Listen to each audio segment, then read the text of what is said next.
Mesdames, Messieurs, bonjour. Très heureux de vous retrouver pour cette nouvelle édition du JT Cultures et Marchés. Alors, dans un premier temps, nous analyserons les cours du colza qui regagnent en fermeté. Puis, nous nous pencherons sur la nouvelle politique chinoise concernant les cours du blé. Nous tenterons ensuite de comprendre pourquoi l'euro baisse face au dollar. Et enfin, nous nous intéresserons au rendement des maïs en France.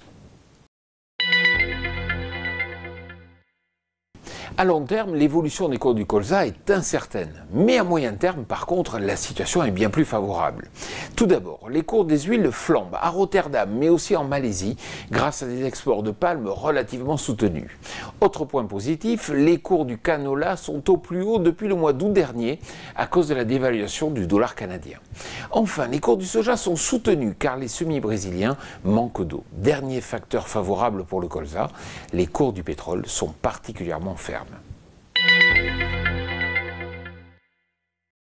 Il est toujours difficile de connaître l'état réel des stocks de céréales en Chine. Pour preuve, selon les analystes, les estimations peuvent varier de 50 millions de tonnes.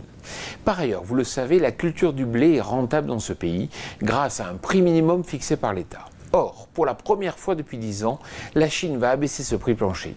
Il diminuera de 2,5% pour atteindre 346 $ par tonne. Mais au final, l'impact de cette mesure sur le marché du blé sera quasiment nul, tant les stocks sont importants. Je vous l'ai dit souvent, la compétitivité de nos productions à l'export dépend beaucoup de la parité entre les monnaies. Or, l'euro baisse face au dollar. Pourquoi ? Tout d'abord parce que Mario Draghi, président de la BCE, poursuit une politique monétaire qui a pour conséquence l'affaiblissement de la monnaie unique. Mais également car la question de l'indépendance de la Catalogne s'engage dans une voie de plus en plus délicate.